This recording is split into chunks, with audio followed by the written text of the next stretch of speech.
하나님께서 우리에게 주신 말씀은 누가복음 24장 27절에서 32절까지 말씀입니다.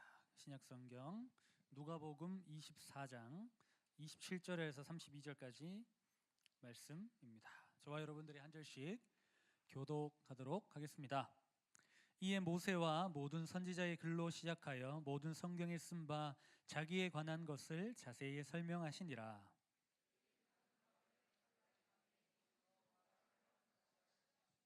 그들이 강권하여 이르되 우리와 함께 유하사이다.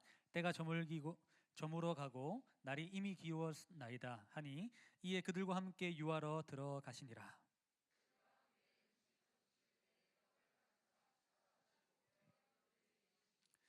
그들의 눈이 밝아져 그인 줄 알아보더니 예수는 그들에게 보이지 아니하시는지라. 그들이 서로 말하되 길에서 우리에게 말씀하시고 우리에게 성경을 풀어 주실 때에 우리 속에서 마음이 뜨겁지 아니하더냐 하고. 아멘. 오늘 우리는 무엇을 믿는가라는 제목을 가지고 함께 말씀 나누려고 합니다. 오늘이 며칠입니까? 네, 12월 2일입니다. 네, 시간이 되게 정말 빠릅니다. 여러분, 오늘도 하나님의 풍성한 은혜가 우리 마음속에 넘치기를 원합니다. 목사님, 오늘 찬양하는데 그 찬양하세 영원히 변치 않는 그 사랑, 영원히 변치 않는 그 사랑에서 목사님 마음이 이렇게 뭔가 이렇게 따뜻해지는 느낌을 경험했습니다. 하나님이 우리를 사랑하시되 끝까지 사랑하신다는 그 마음이, 그 말씀이 우리가 잘 아는 내용이지만 우리 가슴에 잘 와닿지 않을 때가 있는 것 같아요. 그런데 오늘 예배를 통해서 우리 하나님이 우리를 끝까지 사랑하시고 붙드시고 함께 하신다는 그 믿음이 회복되고 새롭게 되는 귀한 예배 시간 되기를 간절히 바랍니다. 아멘. 아멘하고 믿음으로 고백하고 동의하고 믿는 자들에게 그런 일들이 진짜 일어날 줄 믿습니다. 예수님께서 십자가에 못 박혀 죽으시고 3일 만에 부활하셨습니다. 그런데 이보다 더 놀라운 사실은 예수님과 함께 3년 동안 가장 가까이서 강력한 제자 훈련을 받았던 모든 제자들이 예수님을 떠났다라는 사실입니다. 예수님을 그렇게 가까이서 보고 죽은 자가 살아나고 수많은 기적을 행하고 안전뱅이가 일어나고 모든 역사를 경험했지만 그들은 예수님이 십자가에 못 박혀 돌아가시자 뿔뿔이 흩어지게 됩니다. 수년 동안 교회를 다녀도 예수님을 잘 모르는 사람들이 있습니다. 어쩌면 여러분들 오늘 이 질문에 여러분 한번 대답해 보았으면 좋겠습니다. 우리는 무엇을 믿는가? 나는 교회 다닌 연차가 중요한 것이 아니라 나는 정말 내가 매 예배 때마다 듣는 예수님을 정말 믿고 있는가 스스로에게 답해보는 시간 되었으면 좋겠습니다. 예수를 믿는 것과 교회를 다니는 것은 동일한 말일까요? 틀린 말일까요? 예수를 믿는다, 교회를 다닌다. 여러분 친구들에게 나 교회 다녀 이렇게 얘기하는데 교회 다닌다와 예수를 믿는다가 같을까요? 다를까요? 우리는 같다라고 생각하지만 실상은 다릅니다. 왜냐하면 교회 안에는 예수님을 진짜 믿는 사람도 있고 예수님을 믿고 싶어서 오는 사람들도 있지만 가정의 평화와 용돈을 받기 위해서, 그리고 인간관계를 위해서, 아니면 주보에 있는 오타를 찾기 위해서, 그리고 목사님의 설교를 논리적으로 분석하기 위해서 오는 사람들도 있습니다. 어떤 분들은 진짜 주보에 이 토시를 찾아서 이걸 제보하는 그 재미로 교회에 오시는 분들이 정말 있더라고요. 그분들이 교회를 다니지만 예수를 믿느냐라고 얘기하면 목사님이 그렇다 아니다라고 얘기할 수 없지만 교회 안에는 분명히 교회는 다니지만 지속적으로 다니지만 예수를 믿지 않는 사람들도 분명히 있습니다. 어느 순간 우리도 하나님께 예배하러 왔다가 어느 순간 내가 이 교회에서 맡고 있는 사역, 일, 사람들 때문에 교회를 오게 되는 그런 비극적인 모습도 생겨나게 됩니다. 내가 예배를 왜 드리는가, 나는 왜 이곳에 있는가를 잊어버린 채 단순히 이곳에서 행해지는 어떤 일들 때문에 오는 사람들도 있다라는 것입니다. 여러분들에게 묻겠습니다. 여러분들은 왜 교회를 다니고 있습니까? 여러분들은 왜 신앙생활을 하고 있습니까? 세상 사람들이 흔히 하는 착각들이 있습니다. 사람들은 하나님에 대해서 관심이 없다라는 것입니다. 여러분, 학교에 보면 일진들이나 세상 무서울 것 없는 친구들, 선생님들의 말에 이렇게 껌을 쫙쫙 씹으며 침을 탁탁 뱉으며 쌩깔 수 있는 대단한 담력을 가지고 있는 그 친구들, 아무리 생각해도 그 친구들은 예수에 대해서 전혀 관심이 없을 거라고 생각하지만, 사실 하나님에 대한 관심이 아무도 없는 사람, 전혀 없는 사람은 세상에 없습니다. 왜냐하면 하나님이 우리를 창조했기 때문입니다. 우리가 아무리 신이라는 존재에 대해서 벗어나려고 하고 생각을 하지 않으려고 해도 우리 속에는 하나님이 아니면 채울 수 없는 그 공허한 공간이 있기 때문에, 누구에게나 있기 때문에 누구나 하나님에 대해서 갈급함, 하나님을 향한 하나님, 신의 존재에 대한 갈급함이나 궁금증은 누구나 가지고 있습니다. 그러나 사람들은 하나님에 대한 관심이 그들은 없을 거다, 저 친구들은 하나님에 대해서 관심이 없을 거라고 얘기를 합니다. 오늘 여러분, 엠마오로 가는 두 제자가 있습니다. 이 제자들에게도 어쩌면 하나님에 대한, 예수님에 대한 그 실망을 갖고 고향으로 가고 있기 때문에 이 친구들에게는 예수님에 대한 관심이 없을 거라는 선입견이 우리 가운데 생길 수 있습니다. 그들이 그토록 믿었던 예수님이 죽으시고 부활하셨다고 하는데, 부활하셨다고 말은 하는데 어떤 여자들이 무덤 가보니까 문이 열려 있더라 라고 얘기하는데 도대체 믿을 수 없고, 그냥 그 예수님이 죽었다라는 그 절망감에 그냥 마음이 닫혀져서 무뎌져서 전혀 감각이 없는 그 제자들, 이 제자들이 놀랍게도 이들이 고향으로 돌아가면서까지 이야기하고 있는 주제가 무엇인지 아십니까? 바로 예수님에 대해서 이야기하고 있습니다. 전혀 예수님에 대해서 관심이 없어야 되고, 이제 더 이상 예수님의 옛자도 내서는 안 될 것 같은 그 상황 속에서도 그들은 예수님에 대해서 이야기하고 있습니다. 그때 한 사람이 그들의 걸음 가운데 옆에 다가오십니다. 도대체 당신들은 무슨 얘기하고 있습니까? 라고 얘기했을 때 예수에 대해서 얘기하고 있다고 얘기를 합니다. 그 사람이 누군데요? 이렇게 얘기를 하죠. 그때 이 엠마로 가는 두 제자가 이렇게 얘기합니다. 당신은 지금 이 팔레스타인 지방에 예수라는 그 사람의 놀라운 역사와 이야기들을 모르십니까? 안진뱅이가 일어나고 죽은 자가 살아나고 미친 사람이 정신이 온전해지고 오병이의 기적을 통해서 놀라운 역사를 경험했는데 당신은 그것을 모릅니까? 라고 물어보는 거죠. 누구한테 이 얘기를 하고 있죠? 예수님께 그 얘기를 하고 있는 거예요. 부활하신 예수님께서 엠마오로 가는 두 제자에게 나타나셨어요. 그리고 당신 뭔 얘기하고 있습니까? 물어보는데 이 제자들은 눈이 어두워서 이 예수님이 부활하신 예수님이라는 것을 몰라요. 그리고 신기하게도 뭐라고 얘기하냐면 예수님한테 예수에 대해서 모른다고 얘기하는 거죠. 여러분, 근데 이게 어리석고 이상하다고 생각할지 모르겠는데, 여러분, 지금 이 자리에 앉아있는 여러분들에게 예수님께서 묻습니다. 너희들은 예수님을 진짜 알고 있느냐? 이 질문 말입니다. 오늘 이 설교의 제목과도 마찬가지입니다. 우리가 이 자리에 앉아있지만 우리가 무엇을 믿는지 몰라요. 내가 진짜 믿고 있는 이 예수님이 진짜이신지도 모르겠고, 나는 도대체 무엇을 믿어야 되는지도 모르겠어요. 왜냐하면 예수님의 그 기적은 성경 속에서만 나타나니까, 내 삶에 드러나지 않으니까. 그리고 우리는 과학 시대를 살아오기 때문에 과학적으로 증명되지 아니하면 믿지 않습니다. 예수님이 하나님이 천지를 창조하시고 창조된 그 가운데 과학이라는 게 나타났는데, 우리는 과학이 창조보다 더 절대적이라고 믿습니다. 진화론을 우리가 배워오기 때문에 진화론이 진짜인 줄 알고 있는데, 진화론은 지금까지도 진화론일 뿐입니다. 누구도 그것을 증명하지 못했고 증명할 수 없을 것입니다. 우리의 삶을 살아가다 보면 진화라고밖에 얘기할 수밖에 없는 것들이 분명히 있을 것입니다. 그러나 진화가 있기 때문에 창조가 틀렸다라고 얘기하는 것은 어리석은 것이죠. 진화할 수도 있죠. 그런데 중요한 것은 이 모든 것의 근원은 창조되었다라는 사실을 우리는 믿고 있습니다. 하나님이 없다라고 하는 사람들, 그것은 그들의 믿음이죠. 그것은 신앙입니다. 자, 그래서 정말 우리는 예수를 믿고 우리는 하나님을 믿고 태초에 하나님이 천지를 창조하셨다는 것을 믿고 있는데, 우리는 그것이 우리에게 와닿지 않기 때문에, 우리의 삶에 너무나 하나님의 말씀이 동떨어져 있기 때문에 우리는 진짜 무엇을 믿는지 모릅니다. 극단적으로 오늘 말씀처럼 예수님이 직접 오셔서 말씀하시는데 당신은 누구냐라고 질문할 것이 바로 우리들이라는 거죠. 우리는 너무 예수님에 대해서 모르고 우리가 무엇을 믿고 있고 우리가 왜 여기 앉아 있는지 모르고 이 자리에 있습니다.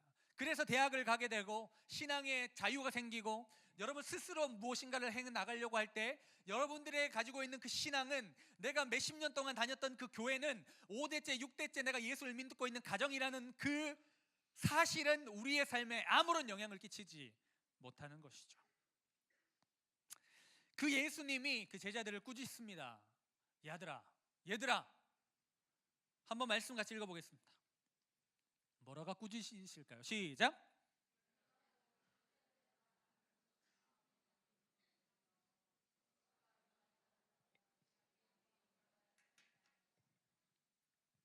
자, 꾸짖으시면서 이렇게 얘기합니다. 얘들아 잘 생각해봐. 예수님이 십자가에 돌아가신다, 죽으신다, 부활하신다, 이거 어디 있었어? 구약 성경에 분명히 예언하고 있었어.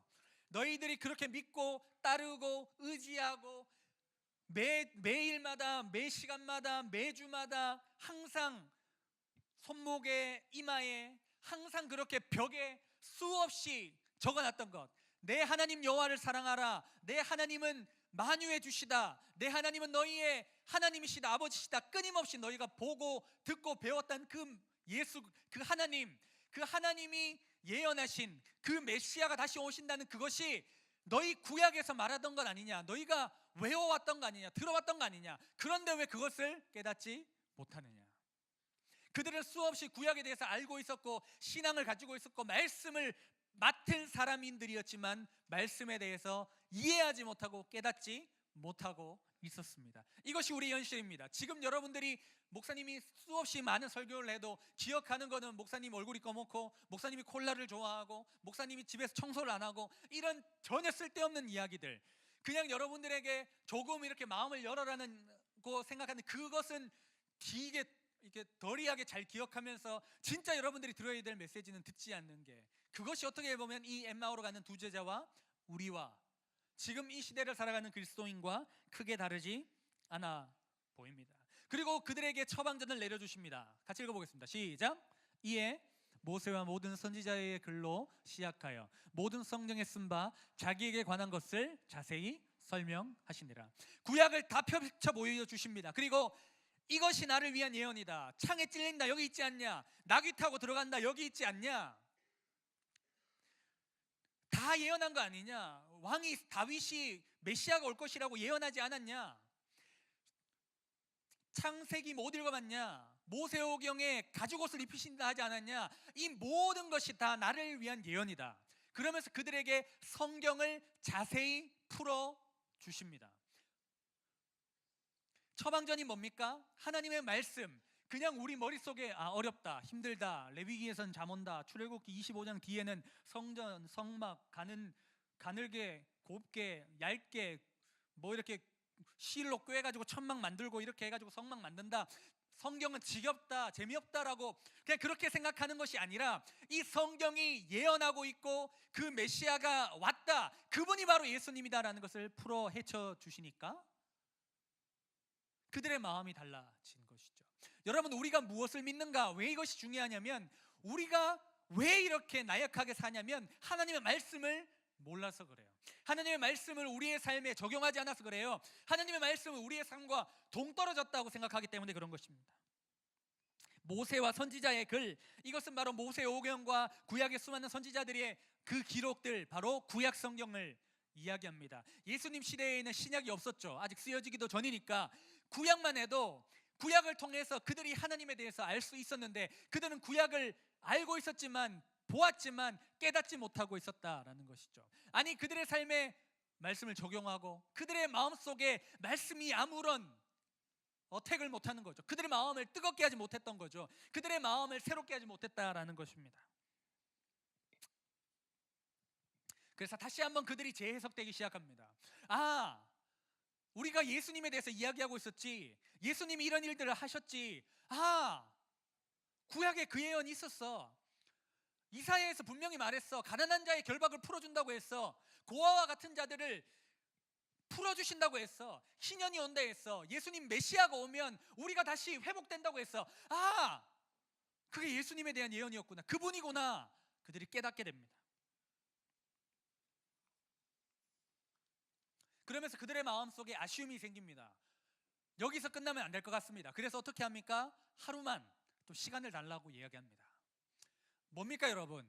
1박 2일 특별 말씀 사경회, 우리로 따지면 1월 달에 있는 수련회인 거죠. 예수님 주강사, 예수님과 이 강의 듣는 사람은 꼴랑 2명, 1대2로 스파르타 말씀의 진수, 말씀이신 그분이 진짜 말씀하시기 시작한 거야. 여러분, 지금 목사님이 설교하고 목사님이 말씀을 전하지만 이 말씀을 통해서 결국 여러분 마음속에 두드리시고 말씀하시는 분은 하나님이세요. 여러분 그 내면의 음성을 들어야 돼요. 여러분 마음속에 흐트러진 마음, 여러분 열등감 마음, 많은 마음, 상처받은 마음 속에 예수님의 말씀이 심겨져야 돼요. 아까 목사님 찬양할 때 찬양하세 영원히 변치 않는 그 사랑이 목사님 마음의 문을 두드린 것처럼 목사님의 입으로 선포되고 전해지는 그 말씀을 통해서 여러분 마음속에 말씀하시는 하나님의 음성이 들려줘야 되는 거예요. 그래야 신앙이, 삶이 시작되는 거죠. 일주일에 살아갈 수 있는 진짜 힘이 있는 거죠. 아까 우리 기도한 친구가 혼자 기도하고 아멘 빨리 해버렸지만 중요해요. 말씀이 들려졌을 때 아멘 선포하는 게 그게 내 말씀이 되는 거잖아요. 아무리 수많은 말씀이 전해져도 이거는 그냥 딴 사람 말이야 그냥 해버리면 내 말씀이 아닌 거죠. 아무리 우리가 수십 년 예배를 드려봤자 뭐합니까? 하나님이 나에게 주신 말씀이 없는데 말입니다. 자, 그렇게 1박 2일 수련회가 끝나자 어떤 역사가 일어나냐? 말씀 같이 읽어보겠습니다. 시작. 그들이 서로 말하되 길에서 우리에게 말씀하시고 우리에게 성경을 풀어주실 때에 우리 속에 마음이 뜨겁지 아니하더냐 하고. 왜 우리가 신앙생활하지만 마음이 뜨겁지 않습니까? 하나님의 말씀이 없기 때문입니다. 말씀대로 살아가는 삶이 아니라 말씀 따로 내 삶 따로 살아갑니다. 그러니까 당연히 신앙의 역사가 일어나지 않죠. 믿음의 역사가 일어나지 않죠. 우리의 삶에 놀라운 은혜가 일어나지 않는 거죠. 내 삶의 변화가 일어나지 않는 거죠. 여전히 우리도 믿지 않는 사람들과 열등감을 같이 누리고 우리도 믿지 않는 사람처럼 성공하기를 원하고 여기서 뭔가 해보려고 하고 내 편을 끌어모으려고 하고 그러는 거죠. 하나님의 말씀이 들어올 때, 하나님의 음성이 들려질 때, 하나님의 말씀으로 살아갈 때 우리의 신앙이 새로워지는 겁니다. 여러분 1박 2일 수련회 가자고 우리가 애걸복걸해서는 안 됩니다. 선생님들이 가자고 해서 안 돼요. 여러분들이 갈급해서 뛰쳐와야 돼요. 왜냐하면 세상에 소망이 없거든요. 학원에 소망이 없거든요. 공부 잘한다고 되는 게 아니거든요. 요즘에 여러분 목사님이 또 드라마를 봐야 될 것 같은데 스카이 캐슬이라는 드라마가 시작했습니다. 거기 보면 공부 되게 잘하는 인간들만 스카이 캐슬이라는 곳에서 의사 아들내미들만 모여 있더라고요. 어떤 애는 공부를 되게 잘해서 자살을 하고 어떤 애는 공부를 되게 잘해서 진짜 이제 부모님이 원하는 의사 서울대 의대에 합격했으니 나는 이제 내 마음대로 살겠다고 뛰쳐나가 버리니까 엄마가 자살을 팡 하는데 그것부터 시작되더라고요. 물론 목사님 처음부터 보진 못했습니다. 여튼 하나님 여러분 생각해 보세요. 우리의 삶에 하나님의 말씀이 없으니까 믿지 않는 사람들과 다른 게 없어요. 그냥 똑같아요. 그러니까 하나님을 믿는다, 교회를 다닌다, 똑같다라고 이꼴이라고 얘기하기 민망한 것이죠. 가슴이 뜨겁지 아니하냐? 그것은 우리에게 믿음이 없어서 그렇습니다. 한번 같이 읽어볼까요? 말씀 시작. 믿음은 들음에서 나고 들음은 그리스도의 말씀으로 말미암았느니라. 이것이 2019년 우리 청소년부 주제 말씀으로 삼았습니다. 하나님의 말씀으로 충만하여서 믿음을 가지고 살아가는 교회에서 세상에서 참된 예배자로 살아가는 것이 우리의 목표이고 비전이고 표입니다. 여러분 우리는 꼭 기억해야 됩니다. 오늘 이것만 잘 기억하세요. 우리는 무엇을 믿는가? 구약에서 예언되었던 예수님이 어떻게 되셨죠? 이 땅에 사람으로 오셨어요. 그리고 약속대로 예수님이 십자가에 죽으셨어요. 그리고 그 주님께서 어떻게 하셨죠? 말씀대로 부활하셨어요. 이 모든 것들은 응답되었어요. 우리는 그것을 믿어요. 그런데 한 가지 응답되지 않는 것이 있습니다. 무엇이죠? 예수님이 분명히 어느 땐가 우리가 알지 못한 그때 다시 오신다. 우리가 무엇을 믿냐? 오신 예수님, 죽으신 예수님, 부활하신 예수님을 내가 믿습니다. 그리고 다시 오실 그 예수님을 기다리며 우리는 살아갑니다. 이것이 우리의 믿음입니다. 예수님이 다시 오실 걸 믿기 때문에 오늘 우리의 삶에서 조금 뒤처져도 괜찮습니다. 조금 상처를 받아도 괜찮습니다. 조금 힘들어도 괜찮습니다. 넘어져도 완전히 엎드려진 것이 아닙니다. 다시 일어날 수 있습니다. 예수님이 다시 오시면 우리는 영생을 얻습니다. 영원히 삽니다. 그러나 아무리 대단한 사람도 믿지 않고 죽으면 영생이라는 것은 없습니다. 축구 경기가 90분인데 89분까지 이겨도 소용이 없습니다. 우리는 결국 90분 인저리 타임, 연장전 페널티킥을 갈지언정 무조건 이깁니다. 이김을 믿기 때문에 오늘의 잠깐 지고 있는 것을 우리는 두려워하지 않습니다. 조금 뒤처져도 문제가 없습니다. 이것을 우리는 믿습니다. 나는 그것 도대체 무엇을 믿는가? 아무런 생각 없이 교회를 다니지 마십시오. 그 죽으시고 부활하신 그 주님 때문에 우리가 생명을 얻었다는 것이 진리입니다. 그리고 그 주님 때문에 우리는 다시 오실 주님을 바라보며 지금 우리는 살아가는 것입니다. 그것이 신앙인입니다. 그것이 믿음의 사람입니다. 그 어쩌면 너무나 힘든 이 시기를 기쁨으로 살아가는 것이 예배자의 삶입니다. 우리에게 이 믿음이었기 때문에 우리의 마음이 어렵습니다. 다시 한번 이 질문을 드리겠습니다. 우리는 무엇을 믿는가? 여러분 꼭 기억하십시오. 이것이 없으면 우리는 내가 예배 때 뭐 했지? 난 도대체 어떤 사람이었지? 라는 그런 생각으로 우리의 삶이 마칠 줄 모르겠습니다. 나는 예수님을 믿습니다. 죽으신 예수님, 그래서 십자가의 죽으심으로 나에게 생명을 주시고 부활하신 예수님, 부활하셔서 우리도 마지막 때에 부활할 줄 믿고 아직 예언된 대로 성취되지는 않았지만 그 분명히 오셨던 그 주님의 성취처럼 다시 오실 예수님을 내가 믿고 그분을 쫓아가겠습니다라고 고백하는, 그것을 믿음으로 고백하고 오늘의 어려움을 참고 견디고 기쁨으로 예배자로 살아가는 우리가 되기를 소원합니다. 마지막 한번 같이 읽어봅시다. 시작. 우리는 하나님의 말씀을 믿습니다. 하나님의 말씀은 살아있고 운동력이 있어 좌우의 어떤 검보다 예리하여 혼과 영과 및 관절과 골수를 찔러 쪼개기까지 합니다. 하나님의 말씀은 세상을 살립니다. 하나님의 말씀은 우리의 심령을 새롭게 합니다. 그것을 믿으십시오. 이것이 우리의 믿음입니다. 그래서 우리가 다시 한번 믿음 안에서 다시 한번 일어났으면 좋겠습니다. 목사님이 요즘에 기도할 때 하나님께서 이런 마음 주셨습니다. 하나님이 왜 우리를 이렇게 우리를 이렇게 낮아지게 하실까? 우리 청소년부를 왜 이렇게 낮아지게 하실까? 그 마음 가운데 하나님 그런 생각이 들었습니다. 하나님께서 우리가 회개해야 된다라는 마음을 주셨습니다. 다시 하나님 앞에 우리의 문제를 내려놓고 내가 하나님 앞에 예배자로 하나님의 말씀 앞에 서지 못했던 것들을 회개하고 다시 일어서라라는 믿음의 말씀을 주셨습니다. 그런데 다시 일어서는 힘, 다시 새롭게 하는 힘은 하나님의 말씀에 있습니다. 그 하나님의 말씀이 우리가 그 말씀을 쫓아갈 때 하나님께서 우리를 세우실 줄 믿습니다. 아멘. 우리 시간에 다 자리에서 일어나서 우리 함께 찬양하겠습니다.